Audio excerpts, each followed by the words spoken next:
Mi nombre es Dionimar Márquez, les voy a poner sobre los documentos. Los documentos, como ya sabemos, es un producto humano, el cual se realiza con la finalidad de representar un objeto, un hecho, una persona o cosas diferentes. Entre estos tenemos los que son los documentos de representación de algo comprado, documentos de un registro, cualquier cantidad de documentos que ya conocemos. Incluso un documento puede ser algo escrito que simplemente no tenga tanta validez, pero se toma en cuenta como prueba, entonces pasa a ser un documento. Entre la clasificación de los documentos tenemos los documentos públicos, los documentos privados. Eso es uno de ellos. Los documentos públicos están establecidos principalmente por una autorización de un funcionario público que esté de acuerdo a lo que él representa. Entre ellos existe una gran cantidad de documentos y que por ende debe tener entre sus características, debe llevar la voluntad de las partes o lo que quieren decir las partes, lo que quieren establecer las partes. Debe llevar también lo que es la firma o autorización del funcionario público para que tenga validez. Debe tener, entre otras cosas, una fecha específica que determine en qué momento lo hicieron, en qué jurisdicción lo hicieron, y obviamente que le dé validez al funcionario público.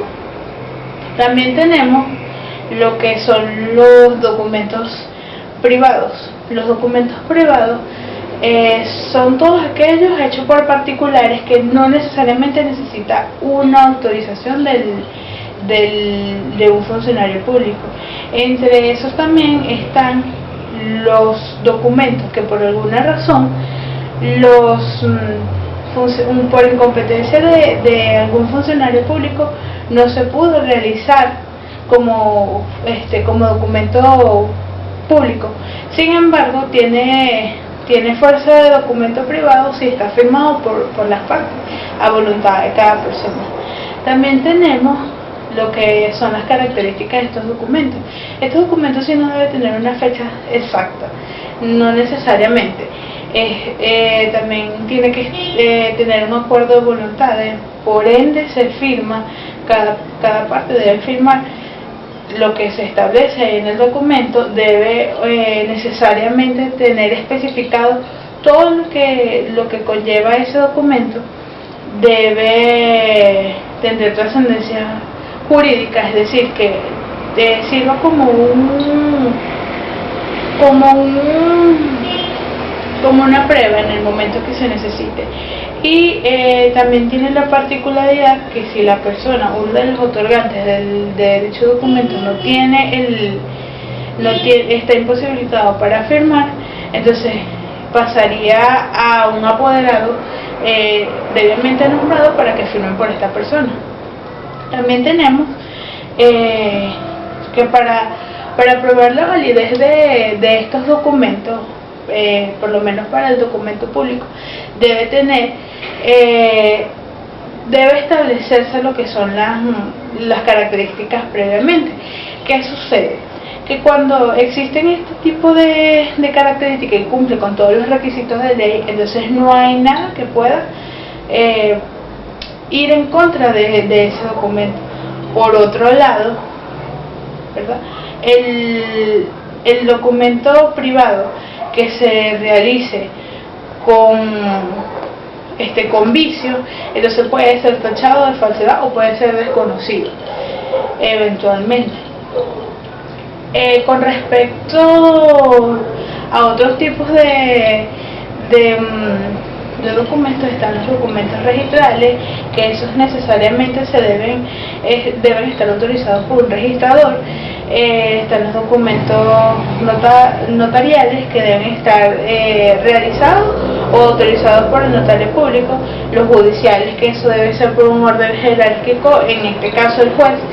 Y los documentos fehacientes, que no necesariamente debe ser autenticado, estar previamente autorizado. Simplemente sirve como una base o una prueba para cualquier tipo de caso. También tenemos los documentos autenticados, que eso más que todo se hacen cuando se utiliza principalmente en base a lo antes establecido y se autentican con la firma de las partes y con una autorización previa de un funcionario público que le da luego un tipo de fe pública o un tipo de publicidad. Por otro lado están los documentos electrónicos, que esos vinieron a tomar partido desde el momento en que apareció lo que fue las computadoras, el internet. Esos vinieron a ser parte también de lo que era el mecanismo de documento.